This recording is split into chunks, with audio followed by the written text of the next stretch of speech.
The phone screen blurs in my shaking hands. 3 words glow white against black. Don't go. Run now. I'm standing in Hartley & Sons Jewelry on Michigan Avenue, and the world just tilted sideways. Rain hammers the storefront windows, turning Chicago into streaks of gray and yellow. The saleswoman across the counter is still smiling, still waiting for me to hand over my credit card for the platinum cufflinks I picked out for my son's wedding. $872. Nearly half my monthly Social Security check. The phone buzzes again. Same unknown number. My thumb hovers over the screen. Ma'am?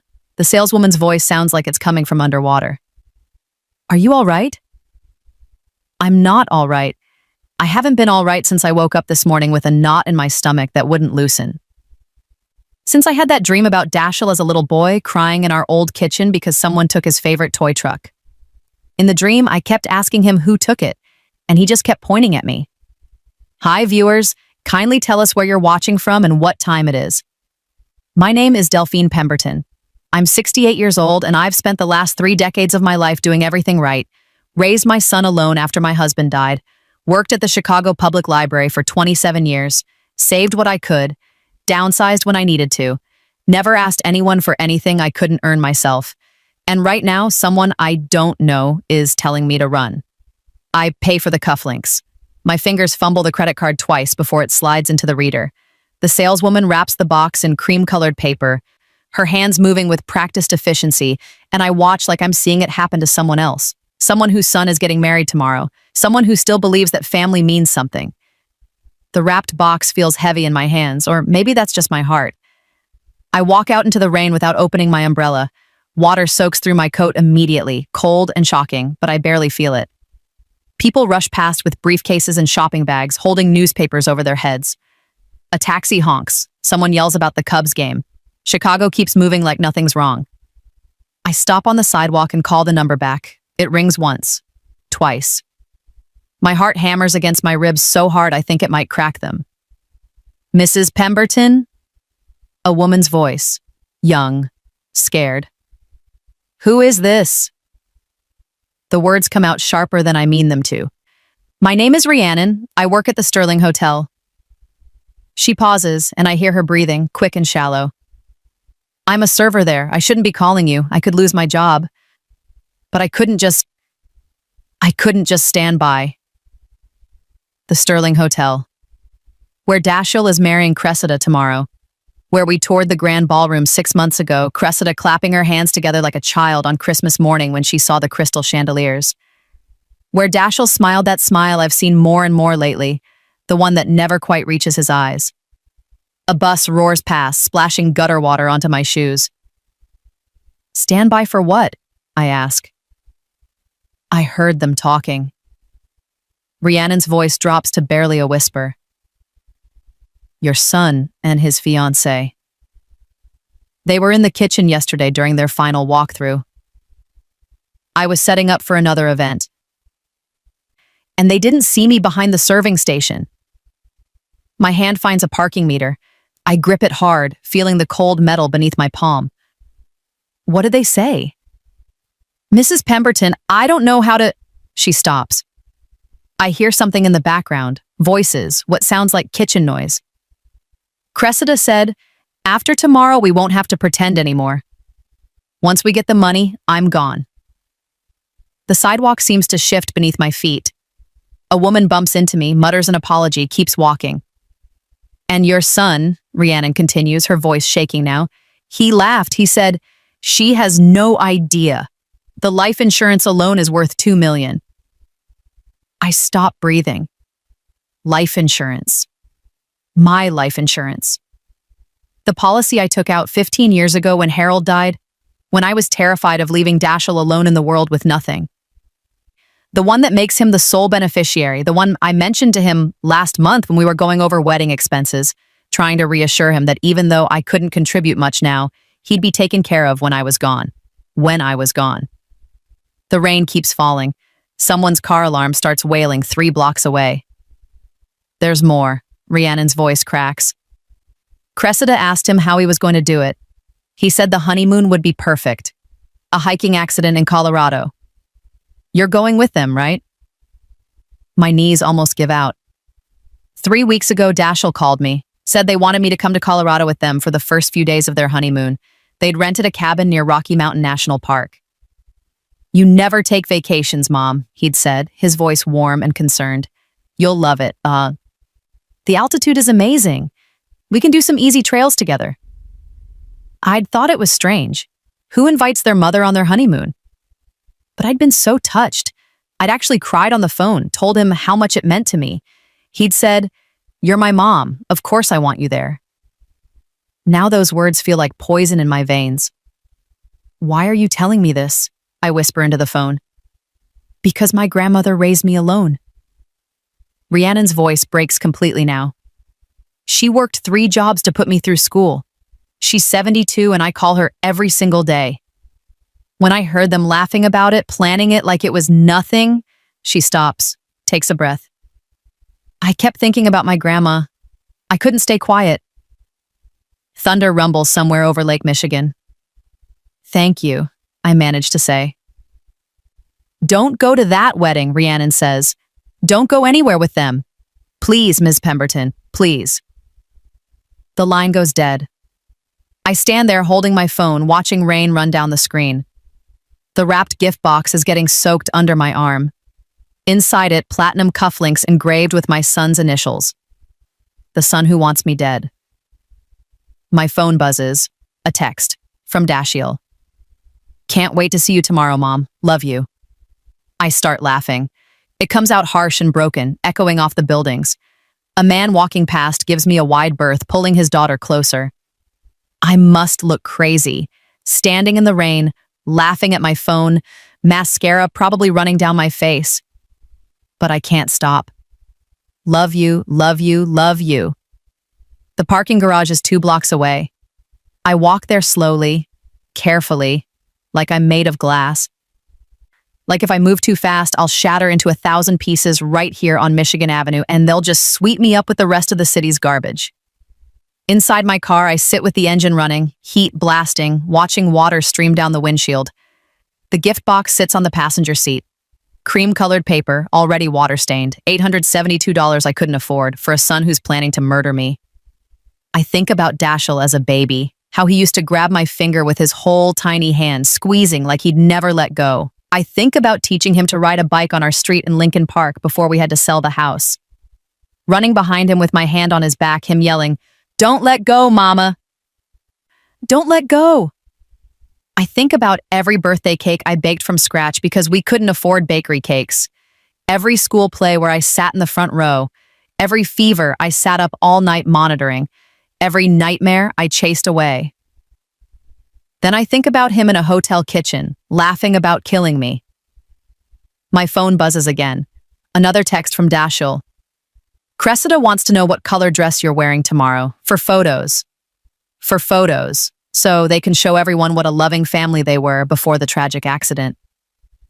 I text back with steady fingers. Light blue, the one I showed you last week. 3 dots appear, disappear, appear again. Perfect. Get some rest. Big day tomorrow. Big day, he has no idea. I drive home to my apartment in Rogers Park. 1 bedroom, a kitchenette barely big enough to turn around in, a window with a view of a brick wall. This is what's left after a lifetime of doing everything right. After working 27 years at the library, after selling the family home to pay Harold's medical bills, after scraping by on Social Security, clipping coupons, buying store brands, wearing the same coat for 6 winters, this is what my son thinks is worth killing me for. I moved here 2 years ago. Dashiell helped me carry boxes up 3 flights of stairs. He complained about his back the whole time. Asked if I'd remembered to update my insurance paperwork with my new address. I thought he was being responsible, making sure everything was in order for me. Now I know he was making sure the check would clear. Inside, I lock the door, then I check it twice more. Then I go to every window in the apartment and make sure they're locked too. The one in the bedroom doesn't close all the way. It never has. I shove a wooden spoon from the kitchen into the gap. The apartment is quiet, too quiet. I can hear the people upstairs walking around, hear traffic outside, hear my own breathing, too fast, too shallow. I catch my reflection in the bathroom mirror. A 68-year-old woman with wet gray hair plastered to her head, mascara running down her cheeks, eyes that look shell-shocked. I look like someone's grandmother, someone who bakes cookies and sends birthday cards with $20 bills tucked inside. Someone easy to kill. I change into dry clothes. My hands are shaking so badly it takes 3 tries to button my cardigan. In the kitchen, I make coffee. It tastes like metal, but I drink it anyway. Then I sit at my small kitchen table, the one I bought at a garage sale when I moved in, and I make a list. I've always been a list maker. It's how I think, how I process. The refrigerator is covered with them. Grocery lists, to-do lists, bills to pay, library books to return, even though I haven't worked there in 3 years. This list is different. At the top, I write, stay alive. Under that, get proof. Then, who can I trust? I stare at the last question for a long time. Who can I trust? Not the police. What would I tell them? My son might be planning to kill me for insurance money based on a phone call from a stranger. They'd pat my hand and suggest I talk to a therapist. Grief does strange things to people, ma'am. Paranoia is common in elderly individuals, not my friends. Most of them are dead or in nursing homes. The ones left wouldn't believe me. Dashiell is so charming, so successful. He manages a tech startup in the Loop, wears expensive suits, plays golf with lawyers and doctors. I'm just his retired mother who lives in a 1-bedroom apartment in Rogers Park. Not family. Dashiell is all I have left. Was all I have left. My phone buzzes. I actually flinch, sloshing coffee onto the table. Another text from Dashiell. Did you pick up your dress from the dry cleaners? Want to make sure you have everything ready. Making sure I'll be dressed nicely for my last public appearance. I text back. All set. Thank you, honey. Honey, the word makes me want to throw my phone across the room. I stay up all night at that table. The coffee pot empties. The sky outside my brick wall view slowly shifts from black to deep blue to pale gray. I research life insurance fraud on my old laptop. Read about murder for hire cases. Look up private investigators, but their fees start at $300 an hour. I have $417 in my checking account until next month's Social Security check. By the time the sun rises, I have something. Not a complete plan, but the beginning of one. First, I need to hear Rhiannon's story again. Record it, if possible. Get details, times, dates, exact words. Second, I need to find out if there are security cameras in that hotel kitchen. If Rhiannon can get me footage somehow. Third, I need to cancel the Colorado trip without making Dashiell suspicious. But how? If I suddenly back out, will they panic? Move up their timeline? Come to my apartment with a bottle of wine to celebrate the wedding, slip something into my glass? I get up and check the door lock again. Still locked. Still not enough to make me feel safe. The cream-colored gift box sits on my counter where I left it last night. I pick it up, feeling the weight of it. Open it. The platinum cufflinks gleam against white satin. Dashiell Harold Pemberton. His initials. His father's name as his middle name. I remember the day he was born, how Harold held him and cried. We made this, he'd whispered. We made this perfect thing. I close the box, walk to the trash can, drop it in. The sound it makes hitting the bottom is the most satisfying thing I've heard in 24 hours. My phone rings. Not a text this time, a call. Dashiell's smiling face fills the screen. A photo from last Christmas when we had dinner at his condo in the Gold Coast. He'd made prime rib. We'd drunk expensive wine. He'd given me a cashmere scarf that I later found still had the clearance tag tucked inside. I don't answer, let it go to voicemail. 30 seconds later, the voicemail notification pops up. I play it. Hey, Mom, just wanted to check in. You sounded a little off in your texts last night. Everything okay? Call me back when you get this. Love you. He sounds concerned. Caring, like a good son. I play it again, listen to his voice. Try to hear anything underneath the words, any hint of what he's really thinking. Love you. There it is again. Those 2 words. How many times has he said them to me over the years? Thousands? Tens of thousands? How long has he been lying? I call the Sterling Hotel A receptionist answers on the second ring, her voice professionally cheerful. Sterling Hotel, how may I direct your call? Yes, I need to speak with someone in catering, please. I have questions about the Pemberton LaRoche wedding tomorrow. Of course. One moment. Smooth jazz plays while I wait. I stare at my reflection in the dark laptop screen. I look calmer than I feel. My hands have stopped shaking. My voice was steady. Maybe I'm better at lying than I thought. This is Derek in catering. How can I help you? Hi, my name is Delphine Pemberton. I'm the mother of the groom for tomorrow's wedding. The words taste wrong in my mouth. I wanted to confirm a few details about the reception setup. Absolutely, Mrs. Pemberton. What can I clarify for you? I was wondering, is there any way I could stop by this afternoon? Just to see the ballroom one more time before tomorrow. I want to make sure I know where everything is. I pause. I get anxious at big events. It helps me to visualize things ahead of time. A small lie, but not really. I am anxious. Just not about table arrangements. Of course, we have another event this evening, but you're welcome to stop by between 2 and 4 o'clock today. I'll leave your name at the front desk. Thank you so much. I really appreciate it. I hang up and immediately call Rhiannon's number. It rings 4 times. 5, 6. No answer, no voicemail. I try again, same thing. My stomach twists. What if she's already been fired? What if someone saw her making the call? What if... My phone buzzes. A text from an unknown number. Can't talk, at work. Can meet at 3 p.m. Lula Cafe on North Kedzie. Will be wearing green apron. Relief floods through me so fast I have to sit down. I text back. I'll be there.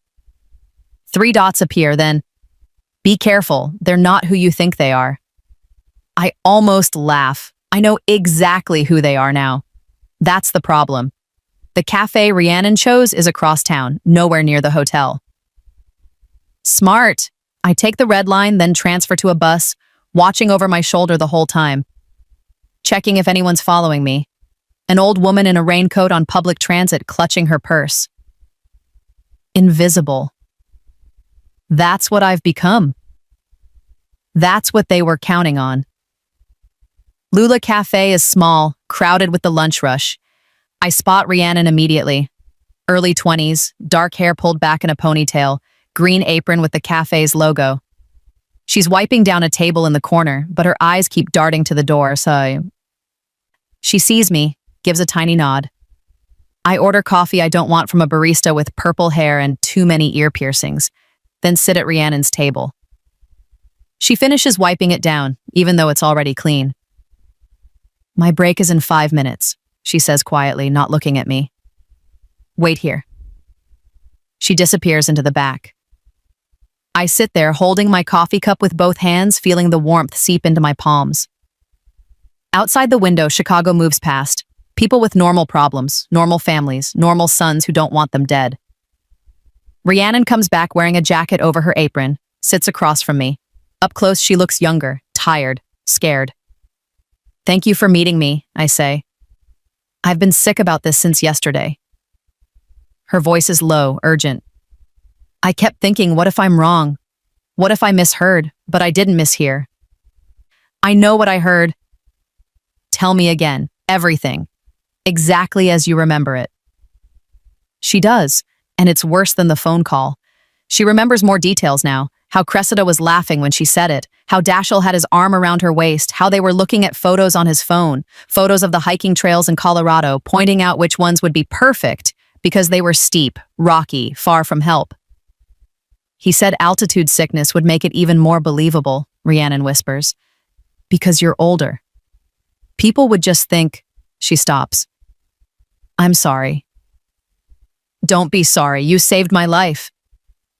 Her eyes fill with tears. I keep thinking, what kind of person does that? To their own mother? I don't have an answer for that. Is there any way to get security footage from the kitchen? I ask. Any proof? She shakes her head. The prep kitchen doesn't have cameras. Privacy thing for the staff. They were standing right where there's a blind spot. Of course they were. But I wrote down everything right after, she says. Dates, times, exact words. I can give that to you. That helps, thank you. I pause. Did you tell anyone else about this? No, just you. She glances around the cafe. But my manager asked me yesterday why I requested to work the Pemberton wedding when I wasn't originally scheduled. I told him I needed the extra hours, but he seemed suspicious. My chest tightens. Be careful, don't do anything that might... I'm already careful. She leans forward. Mrs. Pemberton, what are you going to do? Good question. I don't know yet, I admit. But I'm not going to Colorado. Are you going to the wedding? I think about this.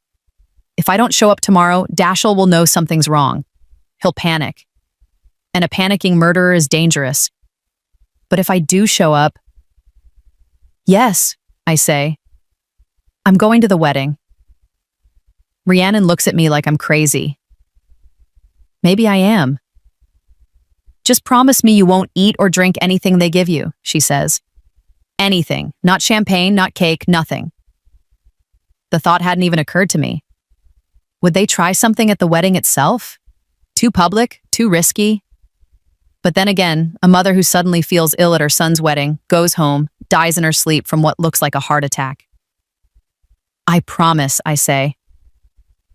We talk for another 20 minutes. She gives me her written account, 3 pages in careful handwriting. I fold them and put them in my purse. When she has to go back to work, she squeezes my hand. My grandma always says God protects fools and old ladies, she says. I don't know which category you fall into, but I'm praying for you anyway. I'll take all the help I can get. I watch her go back to work, tying her apron, smiling at customers. 23 years old and braver than most people I know. My phone buzzes. Another text from Dashiell. Mom, you never called me back, starting to worry. Are you okay? I step outside to call him. Steel myself. Force my voice to sound normal. He answers on the first ring. Mom, what's going on? Nothing, honey. I'm sorry. I was at the store and had my phone on silent. You know how I am. You sure you're okay? You seem stressed. It's just pre-wedding jitters, I say. And it's not even a lie. You know me. I want everything to be perfect for you. It will be perfect. His voice softens. You know what would make it even better? My heart stops. What? If you'd consider saying something at the reception. Just a few words. A toast to me and Cressida. Would you do that? A toast. At the reception where everyone will be watching, where I'll have to smile and lie and pretend everything is fine. I'd be honored, I hear myself say. Thanks, Mom. You're the best. A pause. I love you. You know that, right? I know. I hang up before he can say anything else. The Sterling Hotel looks different when I arrive at 2:30. Less magical. The marble floors are just floors. The crystal chandeliers are just expensive light fixtures. This is where my son is getting married tomorrow. This is where he'll stand up in front of everyone we know and promise to love and cherish Cressida. And on Monday, they'll try to kill me on a hiking trail in Colorado. Derek from catering meets me in the lobby. He's younger than he sounded on the phone, maybe 30, with a tablet tucked under his arm. Mrs. Pemberton, great to meet you in person. Come on, I'll show you the setup. He walks me through the ballroom, shows me the seating chart, the head table, where the cake will be, where the band will set up. I nod and smile and ask questions I don't care about. All I'm really doing is looking for Rhiannon. I don't see her. Is the full staff working tomorrow? I ask casually. Most of them. We brought in some extra servers for an event this size. About 80 guests, right? That sounds right. We'll have 8 servers on the floor plus bartenders and kitchen staff. Your son and his fiancée wanted everything perfect. Perfect. That word again. Derek walks me back to the lobby. I thank him. Tell him how beautiful everything looks. Play the role of excited mother of the groom. When he's gone, I sit in one of the lobby chairs and pretend to check my phone. Really, I'm watching. Waiting. 5 minutes pass. 10. Then I see her, Rhiannon, coming out of a service door near the elevators. She has a bus tub full of dishes. When she sees me, her eyes widen slightly. She gives the smallest shake of her head, a warning. I look away immediately. Get up, walk toward the exit. In my peripheral vision, I see why she warned me. Cressida, coming out of the same service door, talking to someone who must be the wedding planner. Her blonde hair is perfect. Her outfit probably costs more than my monthly rent. She's laughing at something, her hand on the wedding planner's arm. I keep walking. Don't look back. Don't run. Just an old woman leaving a hotel, but my hands are shaking again by the time I reach the street. She was there. In the hotel. Today. Checking on things for tomorrow, probably. What if she'd seen me talking to Derek? What if she'd seen me watching Rhiannon? What if she already knows? I take the long way home. Change trains twice. Walk an extra 6 blocks. By the time I climb the 3 flights to my apartment, my legs are shaking and my chest hurts. Inside, I lock the door, check the windows, shove the wooden spoon back into the gap. Then I sit at my kitchen table and open my laptop. I need a lawyer. I need to change my beneficiary. I need to do it tonight. But it's Friday evening. Most offices are closed. I find one firm that does online consultations. Fill out their form. Credit card for a $100 consultation fee that I can't afford. But I'm not dead yet, so I guess I can afford it. While I wait for a call back, I draft a new beneficiary form for my life insurance. Remove Dashiell's name. It feels like cutting out part of my heart with a dull knife, but I do it anyway. Who do I put instead? I have no other family, no close friends left. I think of Rhiannon, a stranger who risked her job to save my life. But that's not fair to her. She didn't sign up for this. I leave it blank for now. The lawyer can help me figure it out. My phone rings. A Chicago number I don't recognize.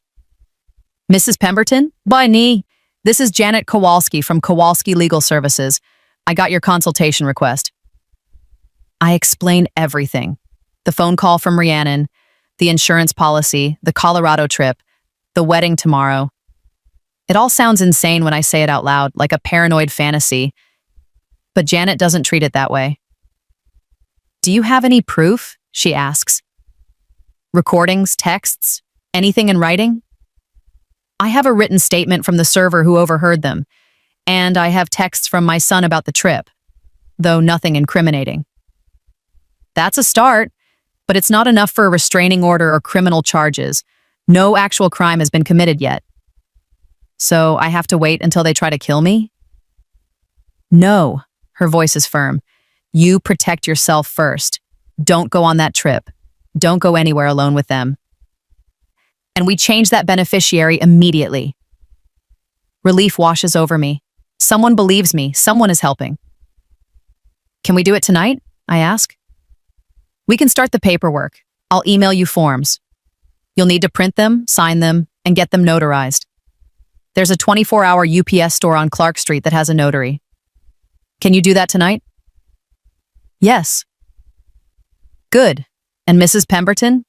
Be very careful at that wedding tomorrow. I promise I will be. The forms arrive in my email 10 minutes later. I don't have a printer, but the library does. Except the library closes at 6 on Fridays and it's already 5:30. I grab my coat and run. I make it to the library at 5:57, breathless, my chest aching. The same library where I worked for 27 years. Maria is at the front desk, one of the younger librarians. Her face lights up when she sees me. Delphine, what are you doing here? I need to print something, urgently, before you close. She sees something in my face. Doesn't ask questions. Just waves me to the public computers. I print the forms with shaking hands. 7 pages. Maria doesn't charge me for the printing. Everything okay? She asks when I'm leaving. Getting there, I tell her. The UPS store is still open. The notary is a tired-looking man in his 50s who barely glances at me while I sign. He stamps the papers, charges me $40. I have the forms in an envelope addressed to my insurance company 15 minutes later. Do you want to mail this tonight? The clerk asks. Yes, priority with tracking. That'll be $18. I hand over the money, watch him put the envelope in the outgoing mail bin. When I step back out onto Clark Street, it's dark, cold, starting to rain again, but I feel lighter than I have in 24 hours. The beneficiary is changed. Even if they kill me tomorrow, Dashiell gets nothing. My phone buzzes. I almost don't look, but I do. Email notification, flight confirmation. My hands go numb. I open it. It's from United Airlines. A confirmation for a flight to Denver, tomorrow, Saturday, 6 p.m. But the wedding doesn't end until 5. We weren't supposed to leave for Colorado until Monday. I read it again. See the name on the reservation. Delphine Pemberton. He changed my ticket. Without asking, without telling me. They're moving up the timeline. My phone rings, Dashiell's face on the screen. I answer because I have to. Because if I don't, he'll know. Hey, Mom. His voice is excited. Did you get the email? I just saw it. I know it's last minute, but Cressida and I were thinking, why wait until Monday? Let's fly out tomorrow night, have the whole week in Colorado. The cabin's ready, the weather is supposed to be perfect. What do you say? What do I say? I say I know you're trying to kill me. I say I changed my beneficiary 2 hours ago. I say I know everything, but I don't say any of that. That sounds wonderful, I hear myself say. I'll pack tonight. Perfect. I'll pick you up at 4:30 tomorrow, right after the reception ends. We can go straight to O'Hare. Can't wait. Love you, Mom. See you tomorrow at the wedding. He hangs up. I stand there on Clark Street in the rain, and I realize something. I can't just run. I can't just hide. I have to face this. But I can't face it alone. I call Marcus. He lives in the apartment below mine, retired police officer, keeps to himself, always nods hello when we pass in the hallway. I've brought him cookies twice. He's brought me mail that got delivered to his box by mistake. Hello? His voice is gruff. Marcus, this is Delphine from upstairs. I'm so sorry to bother you, but I need help. And I know this is going to sound crazy, but I think someone is trying to kill me. There's a long pause. You home right now? He asks. I'm on Clark Street, near the UPS store. Get home, I'll come up. He hangs up. I've never moved faster. The red line, the bus, the 6 blocks from the stop to my building, up 3 flights of stairs. My hands are shaking so badly I can barely get my key in the lock. Marcus knocks on my door 5 minutes after I get home. When I open it, he's standing there in jeans and a bare sweatshirt, his gray hair standing up like he's been running his hands through it. His eyes are sharp, though, cop eyes. Tell me everything, he says. So I do. He listens without interrupting. When I'm done, he sits back in my kitchen chair and exhales slowly. You call the police? They won't do anything. No crime has been committed. No crime they can prove, he corrects. But attempted murder conspiracy is still conspiracy. Problem is, it's your word against theirs right now. The server's statement helps, but it's secondhand. So what do I do? He thinks for a moment. You need proof. Real proof. Either a recording of them discussing it, or you need to catch them in the act somehow. How? You still planning to go to this wedding? I don't think I have a choice. If I don't show, they'll panic. Then we use that. He leans forward. You go to the wedding. You wear a wire. You get your son talking. See if he'll admit something. Where would I get a wire? He smiles slightly. I got one. From my cop days. Did some undercover work back in the 90s. Still works. I check it every now and then. Hope flares in my chest. You'd help me? Lady, I've lived below you for 2 years. You're the only person in this building who's ever been kind to me. Plus, his face hardens. I hate people who hurt their parents. Saw too much of that on the job. We stay up until midnight planning. Marcus shows me the recording device. It's smaller than I expected, fits in the pocket of my dress. He tests it. The audio is clear. Tomorrow, you wear this, he says. You go to the wedding. You try to get him alone. Get him talking about Colorado, about the money, anything. What if he won't talk? Then we go to plan B. What's plan B? You don't go to Colorado. You disappear for a while. Stay with someone. And we take what we have to the police and a lawyer and hope it's enough. It's not much of a plan, but it's better than dying on a hiking trail. Marcus leaves at 12:30. I try to sleep but can't. Just lie in bed staring at the ceiling, listening to the city sounds outside my window.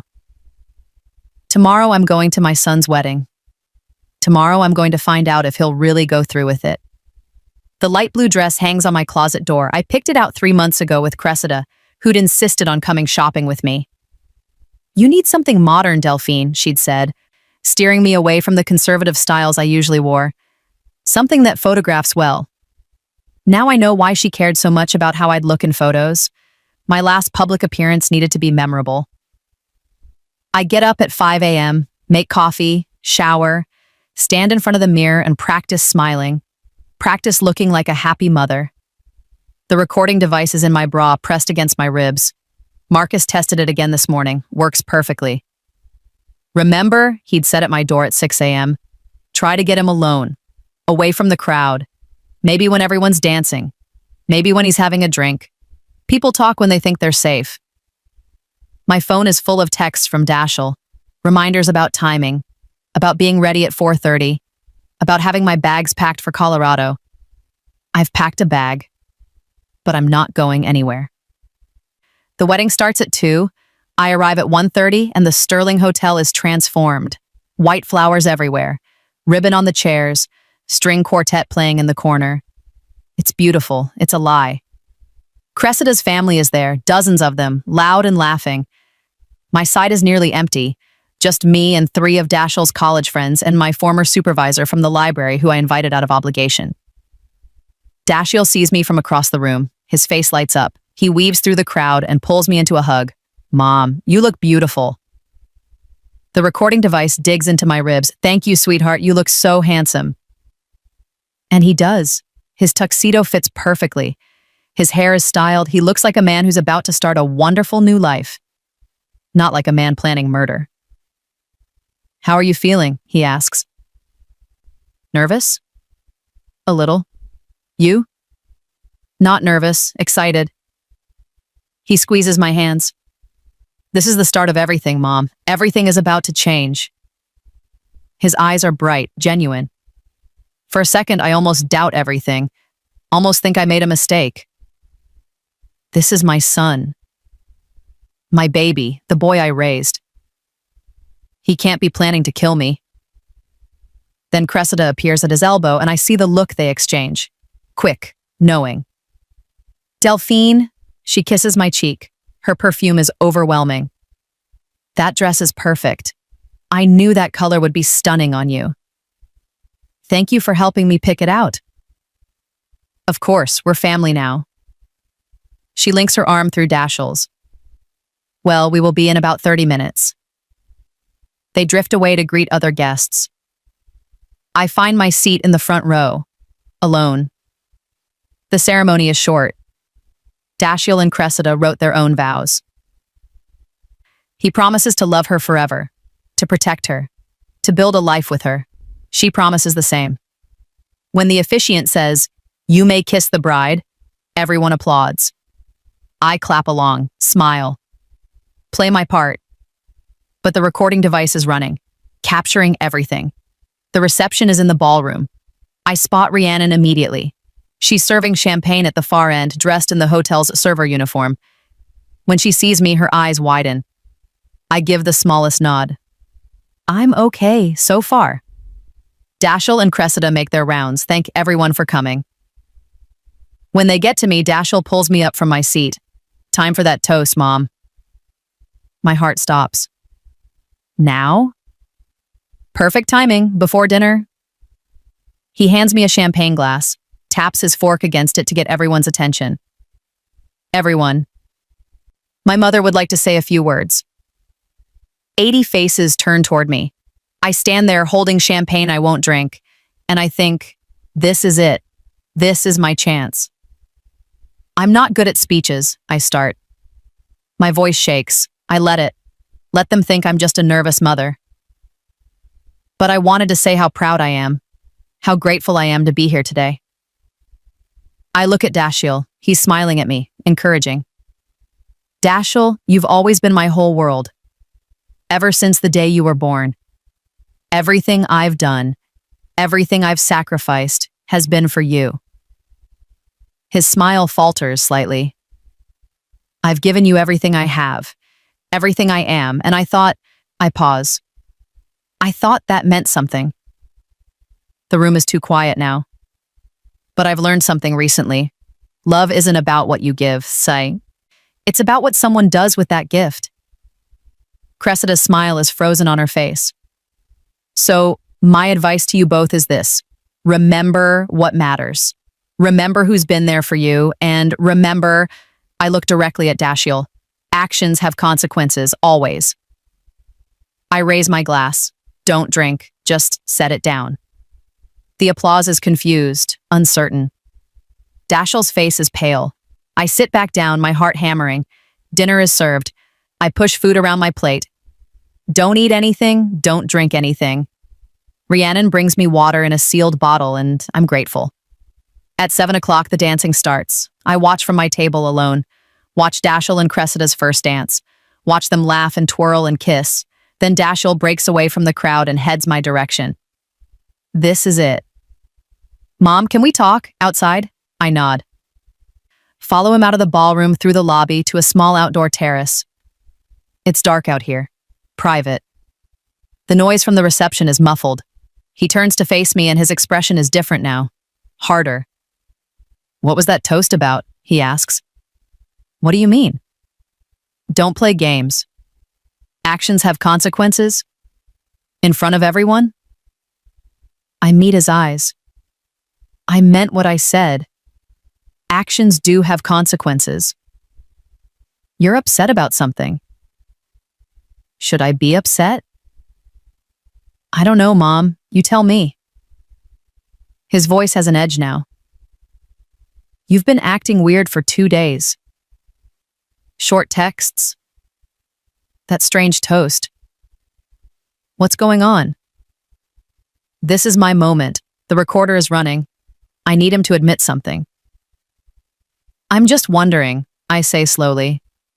What happens after Colorado? He goes very still. What do you mean? After the honeymoon. After I come back, what happens then? I don't understand what you're asking. Don't you? We stare at each other. In the dim light, he looks like a stranger. Mom, if this is about money, is it about money? What? This whole thing. The wedding. The invitation to Colorado? Is it about money?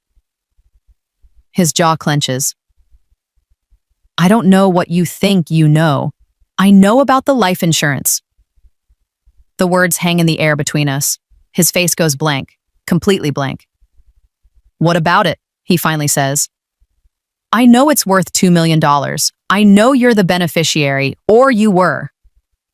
Were? I changed it yesterday. You get nothing now.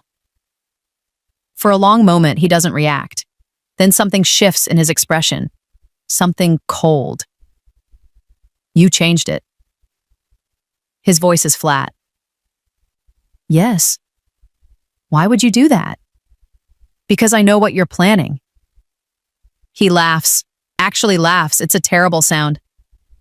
What am I planning, Mom? Please enlighten me. Colorado, the hiking trail, the accident that was supposed to happen. His face goes white, then red. That's insane. Who told you? He stops, his eyes narrow. Someone told you something. Who? Does it matter? Yes, it matters. Someone's been lying to you, filling your head with paranoid. Stop. My voice is steel. I know, Dashiell. I know everything. The only question now is what you're going to do about it. We stand there on that terrace, mother and son, and I see the exact moment he makes his decision. His hands curl into fists. You can't do this, he says quietly. That money is mine. You owe me. I owe you? Yes. Do you have any idea what it was like growing up, watching all my friends have things I couldn't have because you were too cheap?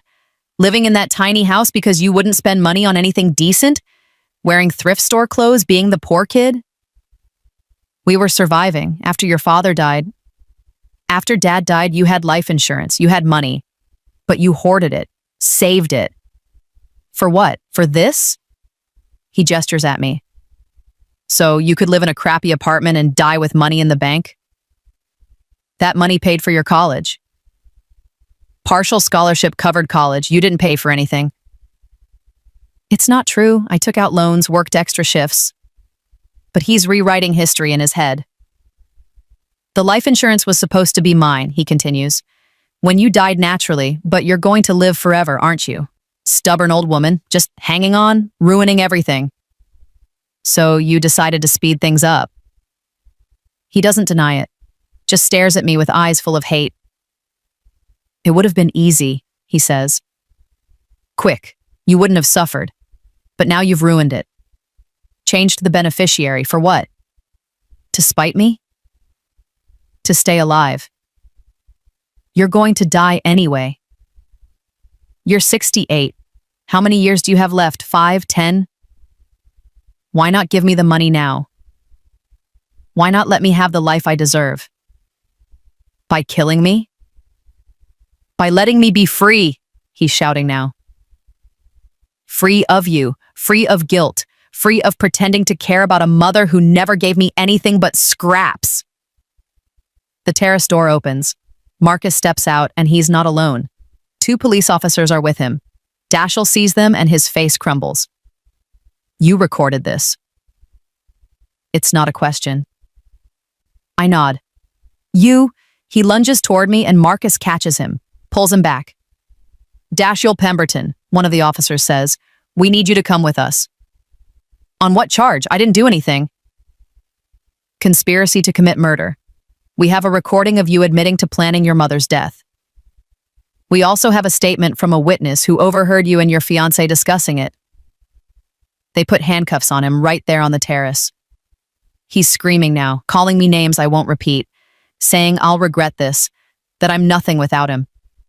They lead him inside, through the lobby. The wedding guests are starting to spill out, curious about the commotion. I see Cressida's face as she realizes what's happening. She tries to run, but there are more officers waiting. They arrest her too. I stand on that terrace with Marcus beside me, and I watch my son being taken away in handcuffs on his wedding day. You okay? Marcus asks. I don't know how to answer that. The next few hours are a blur. Police statements. The recording device taken as evidence. Rhiannon arriving to give her statement, crying, squeezing my hand. The hotel manager looking horrified. Guests leaving in shocked clusters. By 10 p.m., it's over. Marcus drives me home, walks me up to my apartment, makes sure I'm safe inside. Get some sleep, he says. You did good today.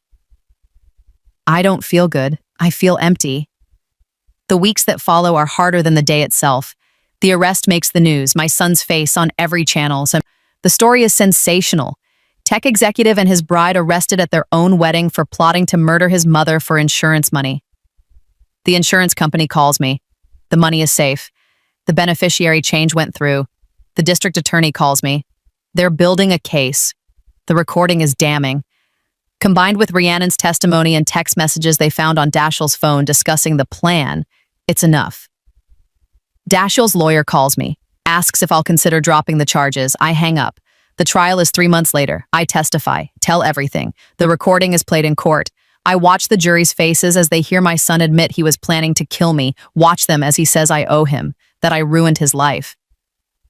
Dashiell doesn't testify, but Cressida does. Tries to claim it was all his idea, says that she was scared of him. The prosecutor destroys her story in 10 minutes with text messages where she discussed what she'd do with her share of the money. The jury deliberates for 4 hours. Guilty, both of them. Dashiell gets 15 years. Cressida gets 12. When the sentence is read, Dashiell looks at me across the courtroom. His eyes are empty. I don't recognize the person behind them. Maybe I never did. 3 months after the trial, I'm sitting in Lula Cafe, same table where I met Rhiannon that first time. She's across from me, but she's not in a server uniform anymore. She's in college now, nursing school. She shows me her class schedule and her eyes are bright. I kept thinking about what you went through, she says. How you stayed so strong, and I thought, I want to help people like that. People who are vulnerable, who need someone on their side. You already do that, I tell her. We talk about her classes, about her grandmother who's proud of her, about the scholarship she got, funded by my life insurance money that I donated to a charity for students from low-income families. Dashiell would have hated that. That makes me smile. When we're leaving, Rhiannon hugs me tight. You saved yourself, she says. I just helped a little. You saved my life. There's no little about that. I watch her walk away, headed to class, headed to her future. A stranger who became family in the way that matters. Blood doesn't make family, choice does. I walk home through Chicago. It's spring now, the trees are budding, the air smells like rain and possibility. My apartment is still small, still has a view of a brick wall, but I've added some plants. Some photos of Harold from when we were young, a painting I bought at an art fair. It's starting to feel like mine. I volunteer at the library now, teach adult literacy classes, help people learn to read, and they look at me like I'm giving them the world. Maybe I am. Marcus and I have dinner once a week. He's teaching me to play chess. I'm terrible at it, but it makes him laugh, and his laugh is a good sound. I'm 68 years old. I have $417 in my checking account. I live in a one-bedroom apartment in Rogers Park, but I'm alive. And I've learned something my son never understood. You don't measure a life by what you take from it. You measure it by what you give, and who you give it to, and whether they deserve it. I gave Dashiell everything. He didn't deserve any of it. But Rhiannon, Marcus, the students I teach, the community I've built, they deserve everything I have left to give. That's not much. But it's enough. It's more than enough. If you've ever been treated like you're invisible, like your only value is what someone can take from you, like you're supposed to just fade away quietly, know this, you still have power. You still have worth. And you don't owe anyone your life, no matter what they claim you owe them. To anyone who's fighting their own battle right now, who's facing someone who's supposed to love them but only sees what they can take, your strength is already inside you. You just have to choose to use it. Stay quiet when you need to, stay sharp always, and trust yourself when something feels wrong, because it probably is. What lesson hit you hardest from this story? And if you were in my shoes, standing on that terrace with Dashiell, what would you have done? Would you have confronted him or found another way? Don't stop here. Click the next video on your screen right now and watch another story from our channel. Keep watching. There's more truth to uncover, more strength to find. And please, hit subscribe and turn on notifications so you never miss these stories. Drop your thoughts in the comments below. Tell me what this story meant to you. Tell me about your own battles. I read every single comment. See you in the next one. Next.